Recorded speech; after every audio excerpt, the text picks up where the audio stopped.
संक्रांति टीका थोड़ा रह गया था। अंतिम श्लोक में आहार विहार शयन आसनादिशो सर्वासु अवस्थासु च वृत्त्यंतररहिततया सर्वदा मामेव परमात्मान स्वात्मना यो अनुसंधत्ते इत्यर्थः। कहने के अभिप्राय है यह व्यक्ति जो है मदगतेन अंतरात्मना का तात्पर्य बता रहे। मैंने आहार विहार शयन आसन आदि जो प्रारब्ध कर्माधीन जो लौकिक व्यवहार हो रहा है उसका उस दौरान भी सर्वासु अवस्थासु चाहे रुग्ण अवस्था हो किसी भी अवस्था में हो तो वृत्त्यंतर रहिततया बाह्य वृत्तियों से रहित ही रहता है। सकल व्यवहार करते हुए व्यवहार से ऊपर उठ गया। अतएव सर्वदा मामेव परमात्मानम सर्वदा मुझ परमात्मा का ही स्वरूप का स्वात्मना स्व आत्मा से अभिन्नत्व नहीं चिंतन करता रहता है। यो अनुसंधत्य जो अनुसंधान करता है मनन करता है ध्यासन करता है उसे कहते हैं मदगतेन अंतरात्मना।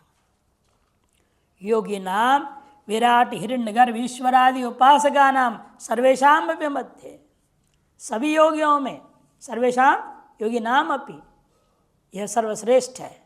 क्यों? युक्ततम है। किन योगियों की बात आप कह रहे हैं? जो विराट का चिंतन करने वाले लोग हैं, जो हिरण्यगर्भ का चिंतन करने वाले हैं, अन्य जो सगुण साकार ईश्वरों का चिंतन करने वाले हैं, उन सभी उपासकों की भी अपेक्षा से यह योगी युक्ततम है। योगेभ्य सर्वेभ्य इत्यर्थ षष्ठी है वहाँ सर्वेशाम योगी नाम इन पंचमी लेना पड़ता है विभाष का विप्रणाम करके सर्वेभ्यो योगेभ्य पंचम्यर्थे षष्ठी योगेभ्य सर्वेभ्य इत्यर्थ सएव युक्ततमा ऐसा योगी ही युक्ततम होता है। ये तो विराट आदि उपासका योगी न विराट आदि उपासक जो योगी हैं तो अविद्या पटल व्यवहित दृष्टिया उपास्य उपासकादि भेदम आलम्ब्य विराट आदि उपासक है कि वे योगी जो है अविद्या पटल से व्यवहित है। उस व्यवहित दृष्टि के कारण से उपास्य उपासक रूपी भेद को लेकर के वो उपासना करते रहता है। अतः अभेद दृष्टि उपासना करने वाला सर्व चिंतन करने वाले की अपेक्षा से भेद दृष्टि करने वाला तो निम्न कोटि का है ही है। अतएव उन सब की अपेक्षा से यह योगी युक्ततम है। अयंतो श्रवणादि जन्य ज्ञानाग्निर्दग्ध द्वैत भ्रम पटलो। और ये जो है युक्ततम योगी श्रवणादि से जन्य जो ज्ञान है, अज्ञान क्या है? अग्नि है, उसे जला दिया है। द्वैत भ्रांति का कारण अद्वैत रूपी पटल को भस्म कर चुका है। अतएव सस्य च सर्वस्य च जगतश्च ब्रह्मातृत्वम् एव पश्यति। वह स्वयं को और सभी को कहने का अभिप्राय संपूर्ण जगत को भी ब्रह्म मातृत्व रूपेण देखता है। ततएव युक्ततमो योगी श्रेष्ठतमः इति। इसलिए इसको युक्ततम कहा जाता है, श्रेष्ठों में भी श्रेष्ठतम कहा जाता है। कौन कहता है ऐसे? कहते मेरा मत है। इति मैंने मम ईश्वरस्य मतो अभिमत इत्यर्थ। कोई माने न माने मैं ईश्वर खुद उसको मानता हूं। एतेन यो ब्रह्मवित् तेन, इसलिए इसे निष्कर्ष निकलता है जो भी ब्रह्मवित् है उसके द्वारा क्या करना है? आसक्तेर आमृतेर कालम सर्वदा ब्रह्मनिष्ठयैव स्थातव्यमिति बोधितम भवति। सर्वदा ब्रह्मनिष्ठापूर्वक के स्थिर रहना चाहिए, ये यहाँ बोध कराया गया है। प्रत्येक दृष्टिया वृत्त्यंतर राहित्येन प्रत्येगात भिन्न ब्रह्म दृष्टि को अपना करके वृत्त्यंतर रहित होकर सर्वस्य ब्रह्मातर्दर्शमेव सुकर समाधि इति सूचितम च।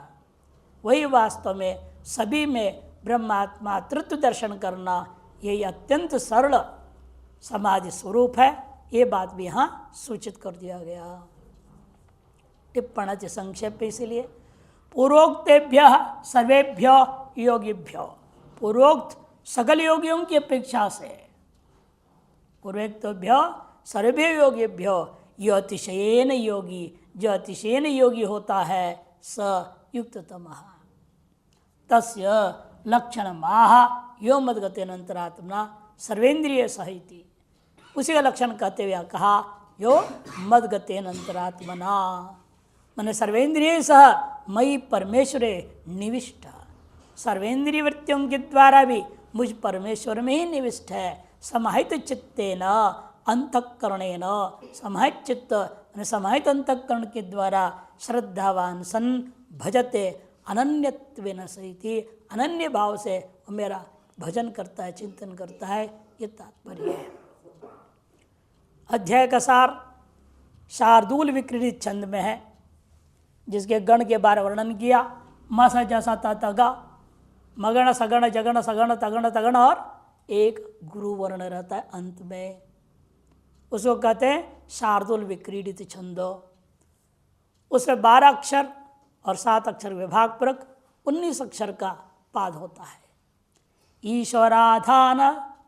ईश्वराराधन तत्परेण मनसा कर्मादि संतन्वता कर्तृत्वादि विवर्जितेन निगमैर् लब्धा विशुद्धात्मता एनाप्तं परमैकतां सुखघनां स्वं नौमितं शाश्वतं प्रत्यहं परमार्थतो भ्रमवशात् जीवं स्वरूपाच्युतम्। प्रत्यहं परमार्थतो भ्रमवशाच्युतम जीवम स्वरूपाच्युतम।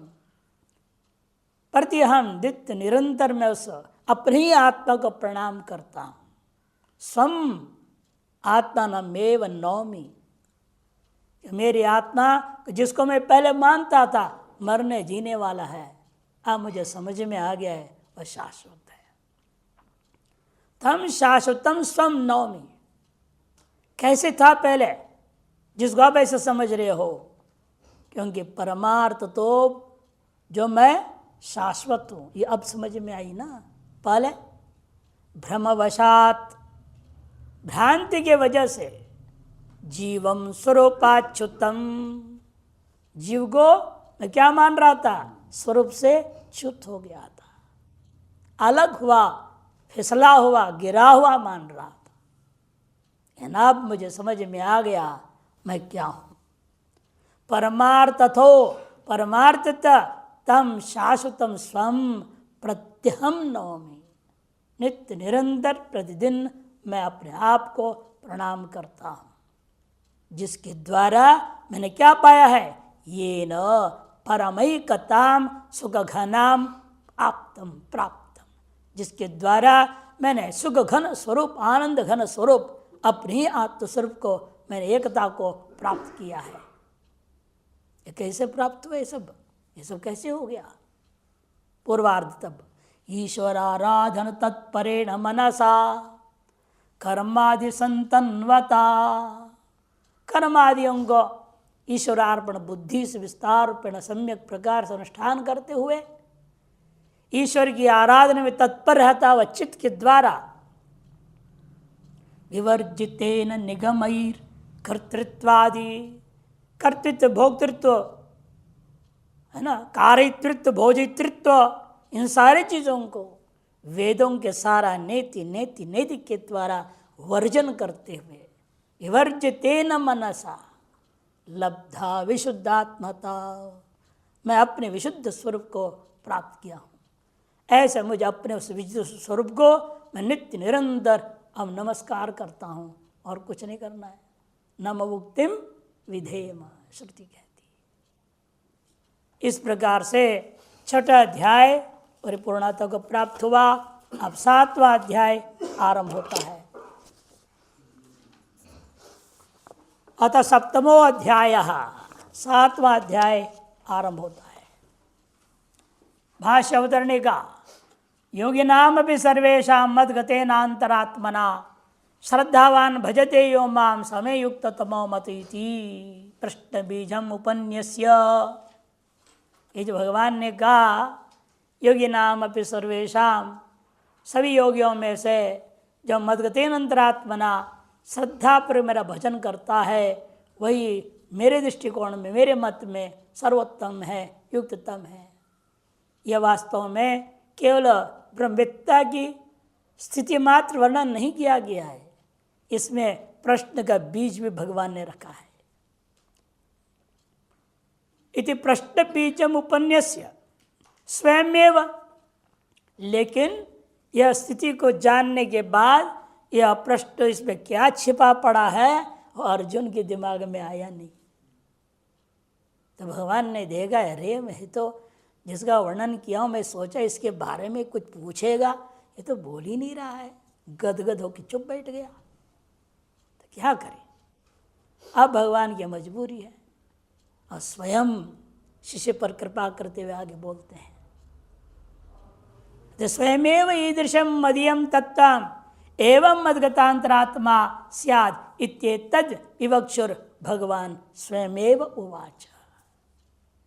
प्रश्न बीज को उपन्यास किए, लेकिन उस रहस्य को पकड़ता हुआ प्रश्न उद्घाटन करना चाहिए था, अर्जुन ने नहीं किया। तो भगवान ने देखा स्वयं ही तब इसके लिए कथन करने आरंभ कर देते हैं कि जो है मध्यम तत्वम एवं, कि मदगतेन अंतरात्मा है ना। मध्य तत्व क्या है? जिसमें जो वो तद्गत अंतरात्मा कर देता है। ये पूछना तो चाहिए था, आपका वैसे कौन सा वह स्वरूप है जिसको जीव अपने आत्मा से, अपने अंतःकरण से पूर्ण रूपेण भेद कर लेता है तो युक्त तम हो जाता है? वह स्वरूप क्या है? ये पूछना चाहिए था, लेकिन अर्जुन ने पूछा नहीं। इसलिए स्वयं ही ईदृशम मदीयम तत्वम, मेरा वह स्वरूप का यह वास्तविक स्वरूप है, यह रूपरेखा है जिसको मद्गतिन अंतरात्मा होने से वह युक्ततम हो जाता है। इति तत् विवक्षो, यह बात कथन की करने की इच्छा से भगवान वाच, भगवान कहते हैं। संक्रांति अवतरण का दे रहे हैं, पूर्वम षष्ठाध्याय न ज्ञान योगम आरुक्ष। पूर्वाध्याय छठाध्याय के द्वारा पहले ज्ञान और योग का वर्णन किया, आरुक्षु और आरूढ़ के लिए व्यवस्था दिए। पहले आरुक्षो कर्मैव साधनम तस्यैव, और वही आरुक्षु जब आरूढ़ अवस्था को प्रकटता है, योगम आरूढ़स्य सर्वकर्म संन्यास साधनमिति, सर्वकर्म संन्यासी साधन होता है उसके लिए। इति कर्म तत्सन्यास्य क्रमात् चित्त शुद्धिम ज्ञान योग सिद्धिम प्रति च कारणत्वम प्रतिपाद्य।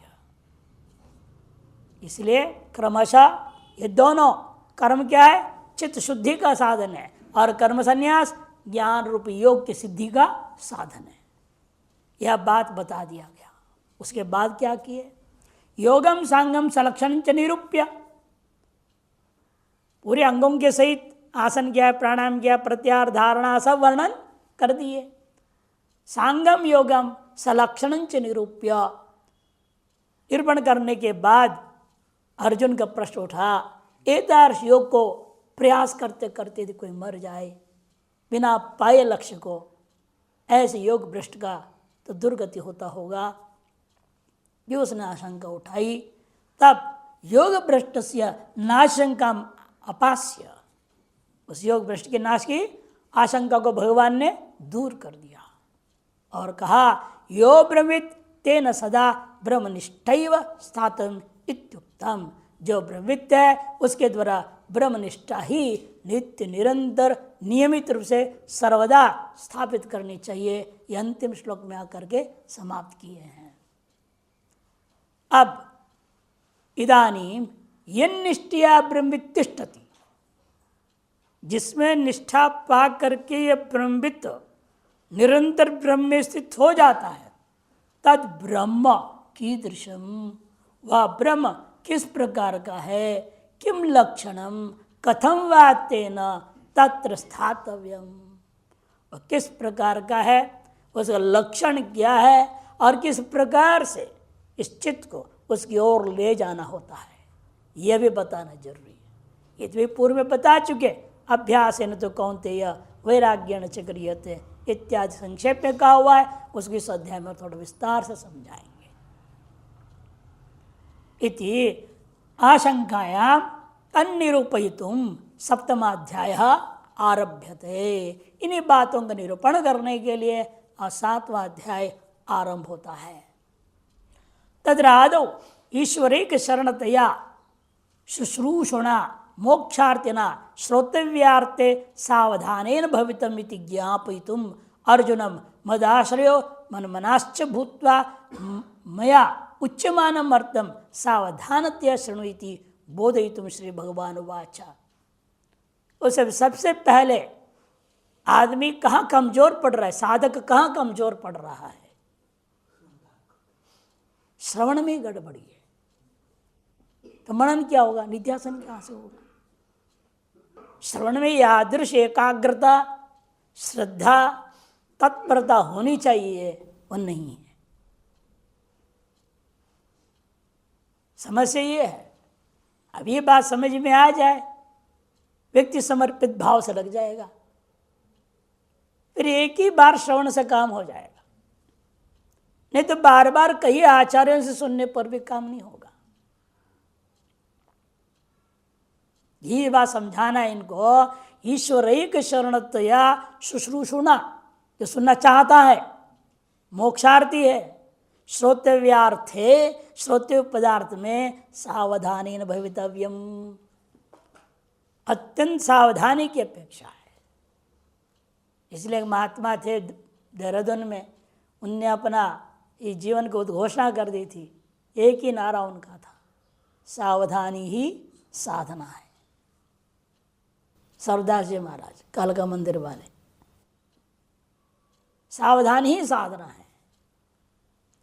हम असावधान होते हैं, फिसल जाते, इधर उधर भाग जाता है, गड़बड़ा जाता है।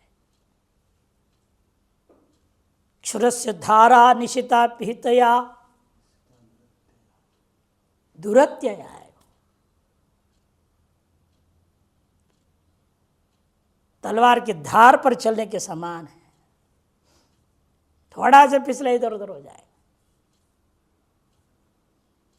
ऐसी मार्ग होने से अत्यंत सावधानी की अपेक्षा है।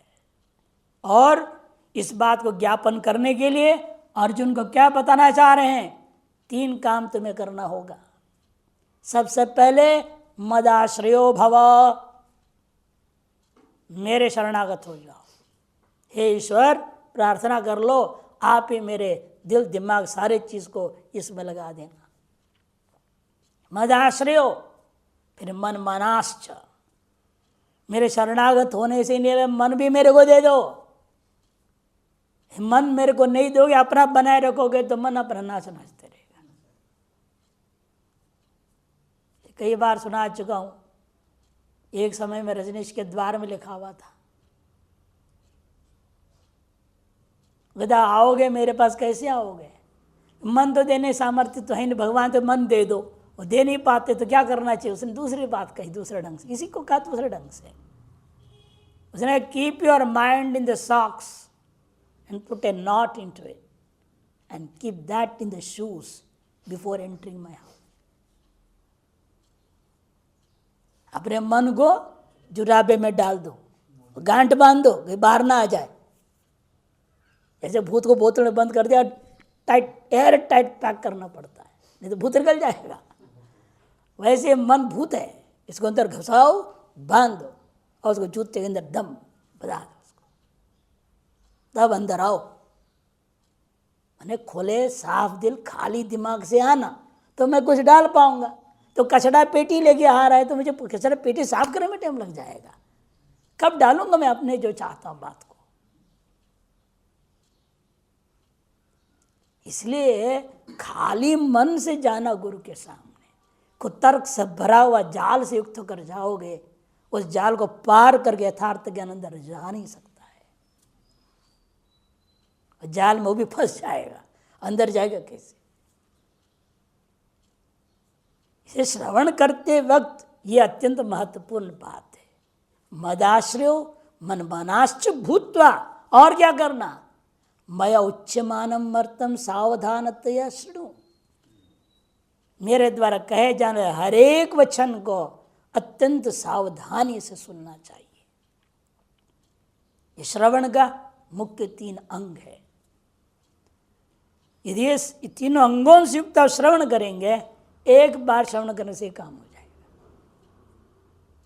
लेकिन एतार श्रवण एक दिन से काम चलेगा नहीं, एक दिन में थोड़ी लघु प्रस्थांतरी पूरा हो जाएगा।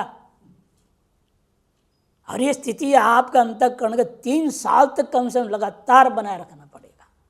एक दिन में डमाडोल ना हो, कहीं उद्घाटन के भंडारे में भाग जाएं, यह काम नहीं चलेगा। बिल्कुल इसमें समर्पित होना पड़ेगा, सर्वस्व त्याग करना पड़ेगा। जब आप ऐसे रह पाएंगे तभी इसको हासिल कर सकते हैं। नहीं तो बहाने सैकड़ों हैं व्यवहार के लिए। तो कोई ना कोई बहाना बन जाता है, आदमी इधर भाग उधर भाग उधर भाग, भागा भाग में लगा रहा।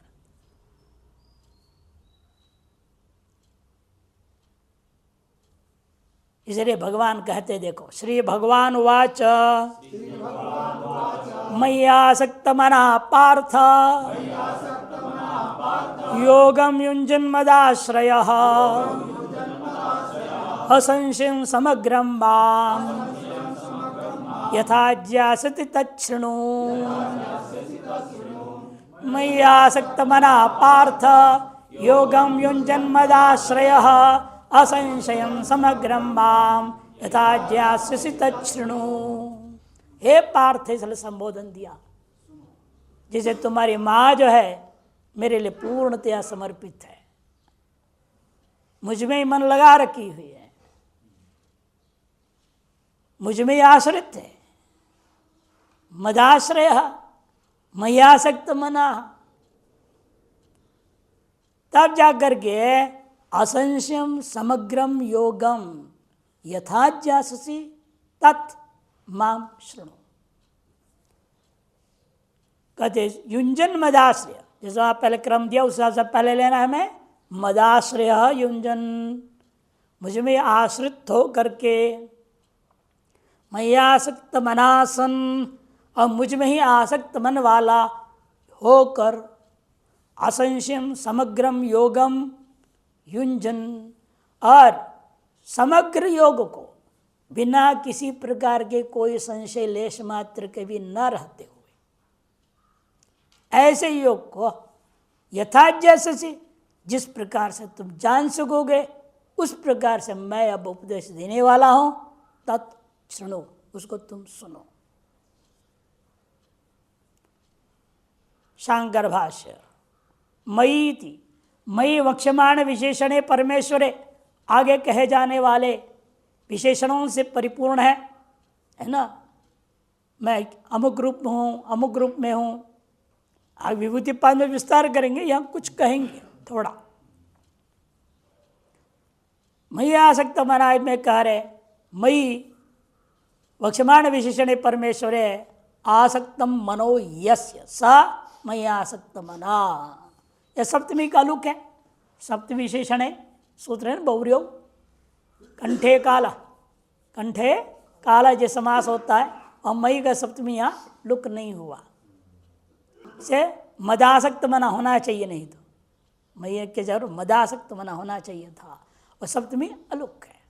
मैया ये बहुव्रीहि समास सही है ना। आसक्त मनो यस्य स मैया आसक्त मना। हे पार्थ, योगम युंजन मन समाधान कुर्वन् इत्यर्थ, मन को समाहित करते हुए, मदाश्रयश्च अहमेव परमेश्वर एव आश्रयस्य, मैं परमेश्वर ही एकमात्र आश्रय हूँ जिसका, ऐसे तुम्हें होना पड़ेगा। दूसरों के आश्रय नहीं। हम दूसरे किसी के भी आश्रय में रहते हैं तो उनकी प्रताड़ना को झेलना ही पड़ेगा, क्योंकि आप बाह्य आश्रयों के अधीन रहते हैं अधिकतर। आप जहाँ भी रह रहे हो परमात्मा के आश्रय में ही रहिए, नहीं तो समस्या खड़ी होती है। कब कोठारी कह दे, कोई महंत कह दे, कब कौन क्या कह दे, निकाल दे। आप परमात्मा के आश्रित में हैं तो जहाँ भी जाओ वहीं परमात्मा में, तो दिक्कत क्या रहेगी? न रहने में न निकलने में कहीं कोई परेशानी नहीं, और ऐसा होगा ही नहीं। स्वतः ही सारी व्यवस्था बन जाती है। हमने अनुभव किया इस चीज़ का। जब बनारस में थे गोविंद मठ में, कई लोग पीछे पड़ गए तो कोठारी को उल्टे सीधी शिकायत कान भर दिए। कोठारी जी मेरे को कहा कि भाई आप अपना अन्यत्र देख लो। लेकिन उस समय ऐसे था कि 5-5 कक्षा पढ़ने जाता था, 2 कक्षा पढ़ाता था और सारी की तैयारी करनी जो पड़े हैं, जब पढ़ाना है उनको देखना भी है। हमें दिमाग में थे ही नहीं कहाँ कोई और आश्रम भी है या अगल बगल में कुछ, ये भी मालूम नहीं था। अब हम क्या करें, हमने उठाया ऐसा अपना बैग, 2 बैग में सारा सामान, एक में पुस्तक एक में कपड़े, जाके विश्वनाथ मंदिर में बैठ गया। यह कि भगवान अब तो वहाँ से निकल गया, आपके आश्रय हूँ और कहाँ जाऊँगा। शाम लोग 4 बजे से 8 बजे तक वहीं बैठा रहा। एक महानंद जी करके महात्मा थे, वो आए, रात्रि आते तो हम भी जाते थे रात्रि दर्शन करने, वो भी आया करते। उन्हें देखे तो ये क्या बात है, बिस्तर उतर लेके तो बस साथ में बैठा हुआ है। मैंने कहा ऐसे ऐसे हो गया वहाँ। तो कोई बात नहीं, चलो मेरे साथ। तो भगवान कैसे व्यवस्था कर देते हैं। वो दत्तात्रेय मठ कर वहाँ, वो पास में था, वो यहाँ ले गए। उन्हें रास्ते भी बताया, उन्हें पता है मेरी स्थिति। उन्हें कहा देखो ऐसे हमारा रास्ता बताए, यहाँ से इधर से जाना, इधर से वो तुम्हारा पहला पाठ वहाँ होता है सवेरे का, इधर से जाओगे, दूसरे पाठ वहाँ होता है, सब रास्ता भी उन्होंने बताया। नहीं कमाल है, पक्का गाइड हो गए। और अगले दिन सवेरे से मुझे पाठों में जाना है, में कहीं कोई परेशानी नहीं। आप यदि शरणागतों के रहेंगे, आपकी अव्यवस्था कभी नहीं हो सकती है। परीक्षा जरूर ले सकते हैं, लेकिन उसे विचलित ना हो, तद आश्रित रहिए और शास्त्र चिंतन में लगे रहिए, तत्काल व्यवस्था हो जाती है। इसे बाह्य व्यवस्था के लिए आपको दिमाग लगाने की जरूरत नहीं है। व्यवस्था है योगक्षेम वहाम्यम जो कहे हैं, आज भी निभाते रहते और हमेशा ही निभाएंगे भगवान। लेकिन आप उसके योग्य बनिए, उतना समर्पण लाइए, तब तो होगा, तभी संभव, नहीं तो नहीं हो सकता। इसी विश्वानुभूति इस विषय में है कि मदाश्रय सन्निधि परमेश्वरीय व आश्रय से समदाश्रय यो ये कश्चित पुरुषार्थ न केनचित अर्थी भवती। जो कोई भी किसी पुरुषार्थ से किसी प्रकार से अर्थी हो जाता है, स तत्साधनम कर्माग्निहोत्रादि तपोदानम व किंचिदासनम प्रतिपद्यते। वो उस फल को पाने के लिए वो फल के जो साधन को आश्रय कर देता है, परमात्मा को भूल जाता है। उधर मैं ये कर्म करूंगा तो मुझे ये मिलेगा। अरे परमात्मा देने में समर्थ नहीं है क्या? आप कर्म तप दान अन्य चीजों के अधीन क्यों होना चाहते हो? क्योंकि परमात्मा पर विश्वास नहीं है, आपका कर्म पर विश्वास है, अपनी क्षुद्र पुरुषार्थ पर विश्वास है। जैसे केनचित कश्चित पुरुषार्थेन केनचित कश्चित पुरुषः केनचित पुरुषार्थेन अर्थी भवति यदा तदा वो क्या करता है, तत्साधनम उस फल का जो साधन है कर्म, जैसे अग्निहोत्र आदि तप दान आदि किंचिदिन क्षुद्र वस्तुओं को ही आश्रय मान लेता है, उन आश्रयों को प्रतिपद्यते प्राप्त कर लेता है, तद अधीन होकर कार्य करते रहता है तत्त फल पाने के लिए। यंतु योगी, इन्हें योगी ऐसा नहीं है, मदाश्रय हर चीज के लिए मेरे ऊपर ही छोड़ दिया है इसने। क्यों? अनन्याश्चिंत्यंतम मान, वो दूसरे की चिंतन ही नहीं करता है, उसको क्या चाहिए क्या नहीं चाहिए उसको कुछ पता भी नहीं है। हम लोग दृष्टांत, जैसे एक छोटा सा बच्चा है 2 महीने 4 महीने 6 महीने साल भर का भी, उसको क्या पता और ठंडी में कौन सी कपड़ा पहनना है, पता है उसको? कुछ नहीं पता। कपड़े में लोकेशन का हो गया, सोच हो गया, पता ही नहीं। लेकिन माता पिता क्या करते हैं, पूरा ध्यान रखते हैं, हर चीज उसकी कब क्या आवश्यकता है उसको पूरी करते रहते हैं। यदि आप एक बालकवत हो जाए, इसलिए बालवत कहा है उपनिषद में, बालवत जड़वत उन्मत्तवत इत्यादि इसलिए कहा है। आप उनके हाथ के खिलौना हो जाओ, वो अपने आप संभालेंगे। आपकी हर आवश्यकता को समय समय पर पूरी भी होती रहेगी। इसे भौतिक बाह्य आवश्यकताओं के लिए चिंतन करने की जरूरत ही नहीं किसी चीज की। वह योगी ही मामेव आश्रय प्रतिपद्यते, लेकिन योगी इसलिए कर्मादि आश्रय नहीं मानता, मुझको ही आश्रय प्राप्त करता है। हित्वान्यत साधनांतरम मयेव आसक्त बना भवती, अतएव साधनांतरों को परित्याग करके मुझ में ही आसक्त चित्त वाला हो जाता है। यस्त्वेवं भूत सन असंशयम समग्रम समस्तम, जिस प्रकार से होकर के असंशयम समग्रम माने समस्तम विभूति बल शक्ति ऐश्वर्य आदि गुण संपन्नम मां, क्योंकि वो ईश्वर को क्या मानता है, तो ईश्वर सर्वविभूतिमान है, समस्त प्रकार के भग वाला, इसलिए उसका नाम भगवान है। षट भग होते हैं, षट भग का, षट भग के किनारे विभूति 1, बल 2, शक्ति 3, ऐश्वर्य आदि कह दिया। तेज और प्रगल्भता वो 6 से संपन्न है। ऐसे 6 गुणों से संपन्न मुझ परमात्मा को यथा ये न प्रकार क्या ससी, जिस प्रकार तुम मेरे स्वरूप को जान पाओगे, संशय मंत्रेण एवं एव भवानी थी, किसी प्रकार संशय के बिना ऐसे ही आप है, इस प्रकार से तुम जान सको। तत्शृणु उच्यमानम मया, अध्यार हो जाएगा, मया उच्यमानम शृणु, मेरे द्वारा कहा जा रहा है, उसको तुम सावधानी के साथ मदाश्रय मदासक्त मन होकर के सुनो। शंकरानंद टीका, हे पार्थ त्वं योगम,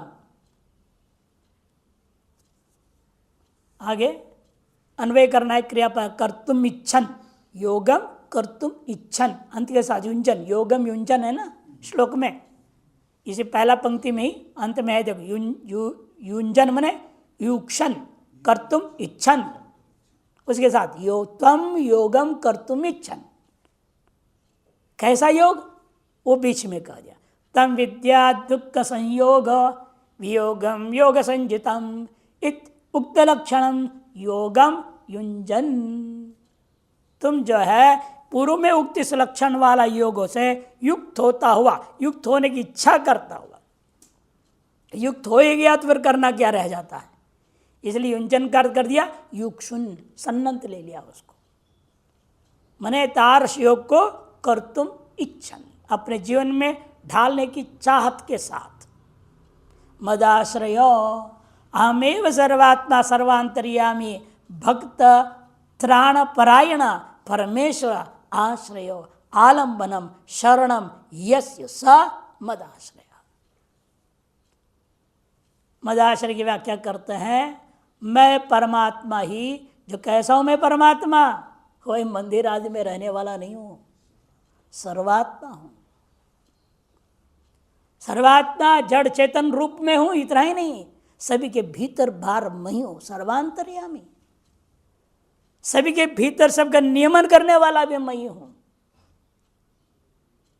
सर्वरूप हूं और सभी के भीतर सभी का नियमन करने वाला भी मैं ही हूं। भक्तों का रक्षक, भक्तों का परम अयन परम आश्रय मैं हूं, भक्त त्राण परायण, ऐसा जो परमेश्वर ही आश्रय माने आलंबन है जिसका। शरणम यस्य स मदाश्रय कहा जाता है। यथा स्वर्गकामी अग्निहोत्र आदि कर्माश्रय, वही दृष्टांत दे रहे जो भाष्यकार ने कहा था, जैसे कि लोक में स्वर्ग की कामना करने वाला अग्निहोत्र कर्माश्रित हो जाता है, अग्निहोत्र आदि कर्माश्रित हो जाएगा। कोई धनाश्रित है, कोई तप के आश्रय का रिद्धि सिद्धि चाह रहा है तो तप करेगा, और भी जल्दी रिद्धि सिद्धि चाहे तो तंत्र मंत्र करेगा, उन्हीं के आश्रय में रहता है, बाह्य साधनों के आश्रय में पड़ा रहता है। यथावा जयैषी शस्त्रास्त्र आदि साधनाश्रय भवती, मवती हो गया भवती बनाओ। यथा कोई जीत को हासिल करना चाह रहा है, उसको क्या करना पड़ेगा, शस्त्र अस्त्र आदि साधन में पारंगत होना पड़ेगा, उनको प्रयोग करने की कुशलता को पाना पड़ेगा, तद आश्रित रहेगा, तब विजय को प्राप्त कर सकता है।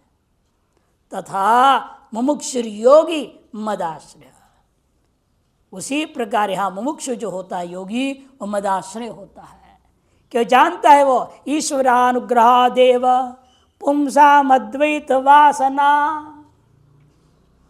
क्या उसका दृढ़ निश्चय है अंदर में कि इन पुरुषों को पुंसाम ईश्वर अनुग्रह देव, ईश्वरानुग्रह से ही अद्वैत वासना जागृत हो सकती है।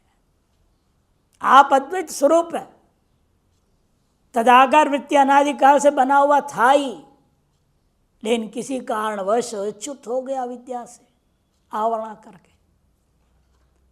अब वापस लौटना है तो उसी को आश्रय करना पड़ेगा, और ईश्वरानुग्रह से ही ये संभव है। और ईश्वरानुग्रह तब होगा जब ईश्वर की शरण में हम जाएं। जिस किसी के भी अनुग्रह पाना चाहते हो तो उसके शरण में जाना पड़ेगा। भाई मान लो किसी सेठ से कुछ लाभ लेना चाहते हो तो सेठ के पास जाना पड़ेगा ना,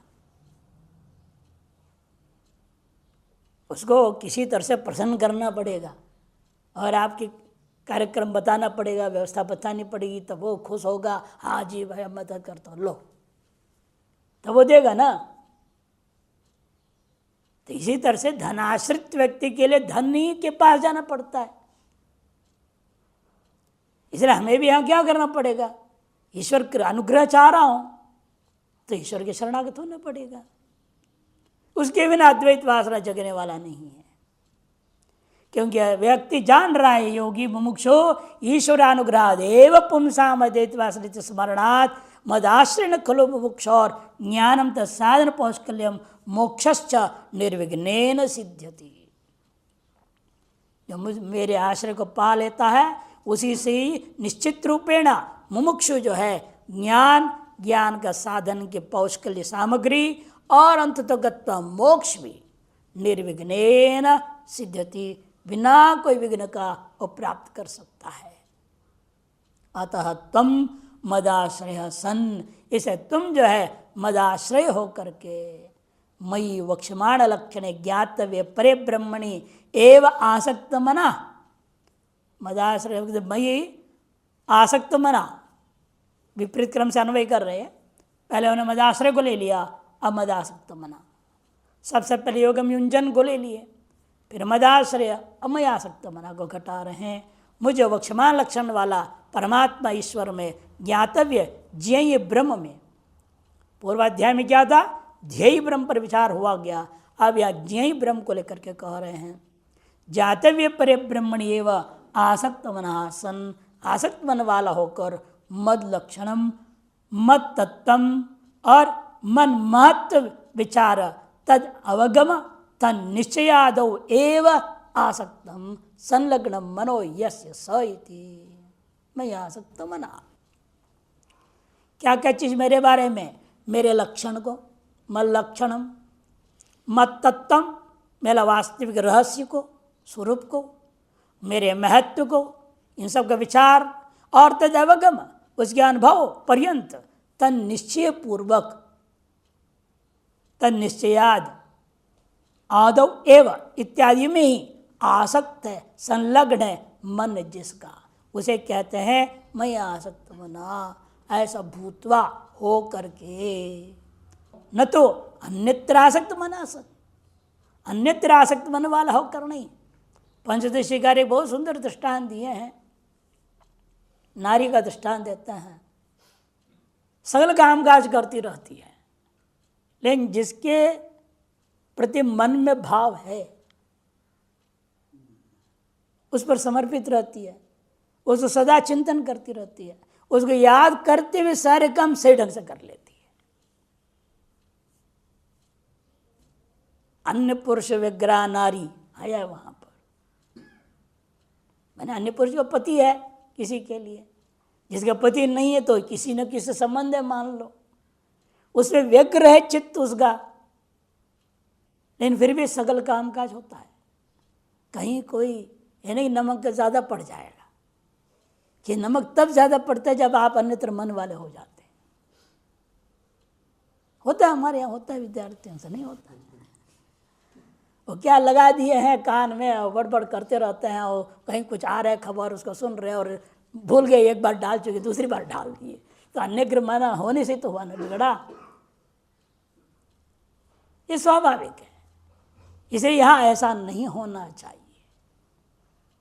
कहते अन्यत्र न तो अन्यत्र आसक्त मनासन, अन्यत्र आसक्त मन वाला न होते हुए माम एव माया तद्गुण तद्धर्म तच्छक्ति तद्वैभव उपलक्षितम वस्तुतः तद रहितंच परमात्मानं प्रतिपाद्यमानम असंशयमिति। ऐसे मुझको प्राप्त करो, आश्रय करो, जो कि माया, ये सब या वास्तव में क्या है, परमात्मा के गुणों ऐश्वर्य सब माया ने ढक दिया है। और माया अपनी चमत्कार को दिखा रही है, चमाचम संसार दिख रहा है, एक से एक मोबाइल आ रहा है दुनिया में, कुछ और आ रहा है, और वो विज्ञापन आपके दिमाग में छा जाता है, और परमात्मा गया किनारे से। माम क्या करे, माया ने तद्गुण तद्धर्म तच्छक्ति तद्वैध उपलक्षितम वस्तुतः तद रहितंच, देखो ऐसा लगता है वास्तव में इन सब से रहित कर दिया माया ने, समझ। लेकिन मेरे वास्तविक स्वरूप को परमात्मानम प्रतिपाद्यमानम, लेकिन सबसे वास्तविक में जो युक्त क्या है मेरा स्वरूप, माया के पीछे असली स्वरूप क्या है मेरा। जब हम सुनाता हूँ, एक बार एक सिनेमा का गाना था, मैं उसको भजन समझ गया था, सिनेमा का गाना था वो, बाद में पता चला, मैंने उसको भजन समझ के जाके जहाँ बज रहा था उसे बोला भाई ये भजन हमको दे दे, वो हंस पड़ा, हमारे भजन नहीं सिनेमा के गाना है। अरे जो भी है हमको तो भजन लग रहा है। ऐसे कैसे, मैं तो समझ नहीं सकता, हम समझ लिए, लाओ, वो ले आया। और था क्या वो, पर्दा है पर्दा, पर्दे के पीछे पर्दा नहीं है। हमने इसका माया है माया, माया का पीछे माया नहीं है। हम अपने दृष्टिकोण से उसकी पंक्ति को अर्थ लगा लिया, तो हमारा तो भजन था वो। और दूसरों के लिए जो भी था, बाद में उसने बताया, एक मित्र ने हमको, अरे भाई ऐसा ऐसा चीज़ है। अच्छा, मैंने कहा कमाल है। वो सिनेमा में ऐसे कुछ हुआ था, घटना वहाँ थी, जिसमें जो हीरो जो था वो प्रेम कर रहा था किसी लड़की से, और वो बुर्का लगाए बैठी थी, बार बार बुर्का खोल के वो देखे, और पिता जो डंडा से उसको बंद करे, बुर्का बंद कर, और फिर इधर खोले, तो वो कहता है इसीलिए पर्दा है पर्दा, पर्दे के पीछे। सीनरी कुछ और थी, लेकिन हम उसके अलग अर्थ ले लिए, तो हमारे तो भजन हो गया। वास्तव में माया के पीछे माया नहीं है, माया के पीछे परमात्मा है, कि माया का अधिष्ठान परमात्मा है। उसके बिना माया के कहाँ टिकेगा माया। अधिष्ठान के बिना माया रह सकती है क्या? अविद्या कहाँ रहेगी, भ्रांति कहाँ रहेगी? अधिष्ठान के बिना हो नहीं सकता है। इसे हमें उस अधिष्ठान के बारे में जानना है। वही परमात्मानम प्रतिपाद्यमानम असंशयम संशय विना समग्रम साक्षात्कार पर्यवसानम यथा येन प्रकारेण जासि इदम खलु परम तत्वमिति ज्ञातुम शक्नुयास तत्तथा वक्ष्यामि शृणुष्व इति। इस पंक्ति को फिर लेंगे कल।